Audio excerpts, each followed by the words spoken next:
after all this exciting hype for calculus, it looks like we are really starting with trig. Now, I'm teaching trig for grade 10. I haven't taught trig for grade 11, so I'm not sure what level you are, but I'm sure you have seen that before. So trig is all about right angle triangle. So I've got this triangle, I've got x one side, y the other side, alpha is the angle, and r is the hypotenuse. The reason why we use x, y, and r is that really this is part of this giant circle, okay? Where the x and the y are your x and y coordinates of that point. There's a certain point here on the Cartesian sphere, or on the Cartesian plane. Yeah, I didn't draw the Cartesian, the x and y, but you can see kind of where it is. And that x coordinate will be the x, and the y coordinate will be that, and r is the radius, which is constant. Okay, and then you've got your normal definition where trigonometry starts. That's what I'm doing with my grade 10 now. Sine alpha is opposite over hypotenuse, y over r. Cosine is adjacent over hypotenuse, x over r. And tan is opposite over adjacent. I'm sure you guys are all right with that. Now we've got the reciprocal relationship. Okay, so we've got cosec alpha. Okay, and cosec alpha, it sounds like cosine, and that's why it's the sine. It's a bit confusing. So it's 1 over sine alpha. If sine alpha is y over r, cosec will be r over y. Okay? So I've done that with a grade 10, but just touched on it. I don't know how much you have seen it before, but it's in the book. It's a bit confusing. These are easy to remember. These are sometimes a bit more difficult. Anyway, if we've got cosec, we also have sec. I'll write a bit log. Sec alpha. Okay, and sec alpha sounds like sine, so it's 1 over cosine. Again, a little bit confusing. I don't know why they use these words. If it's 1 over cosine, that means it's going to be r over x. The hypotenuse over the adjacent. And then to finish up the deal, we have cotan.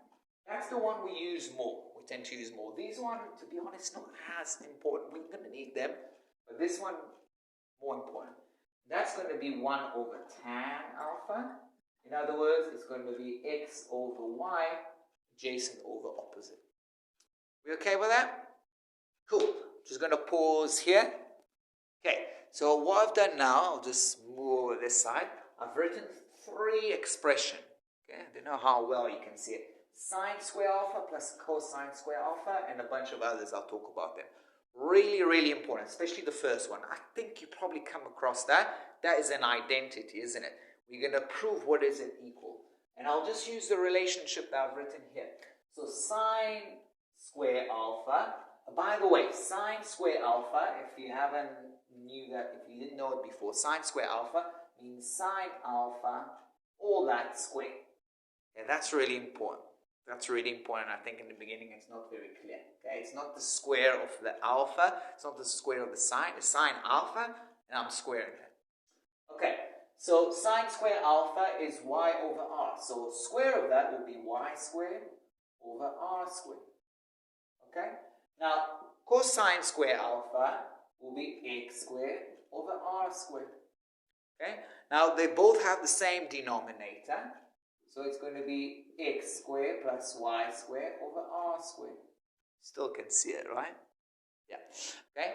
But what is that, guys? What is x squared plus y squared? Obviously, from Pythagoras, you know it's r squared.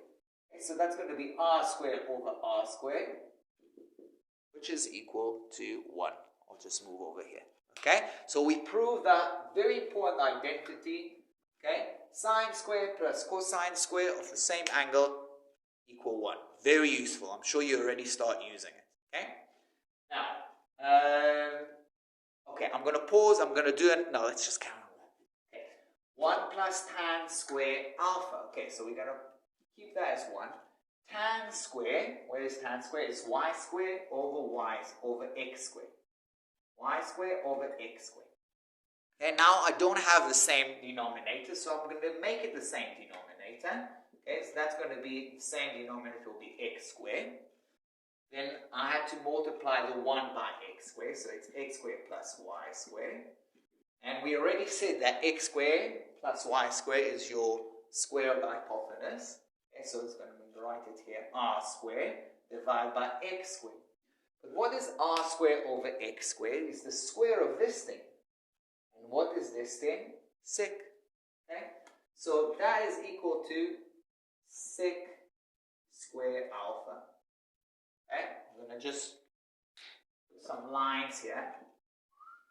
That goes here. That goes there. Sorry guys, it is a little bit messy. If you really can't see it, what I could do is just write it on a paper and take a photo if you can't see these notes so well. Okay? So that's the relationship, and I'll write it again. Another identity, 1 plus tan square alpha is sec square. Okay? Right, let's move on before my memory ends in this, runs out in the camera. Okay, 1 plus cotangent square. Okay, so it's 1 plus, what is cotangent? Is x over y. So square will be x square over y square. I think you won't be too surprised if I'm just going to put the y square at the bottom. That means 1 needs to be multiplied by y squared plus x squared. And surprise, surprise, again, we get y squared plus x squared, which is r squared. R squared. Okay? And not divided by 2, but divided by y squared. And r over y is your cosec. So if I'm squaring it, it's simply going to be cosec square alpha. And I'll write it here again. 1 plus cotangent square alpha is cosec square alpha. Okay? I think we're going to pause here. That's probably enough for today. Well, I've got some cool ratios. But I better pause that because I think my memory is going to end soon. I'll send you one short little video after this.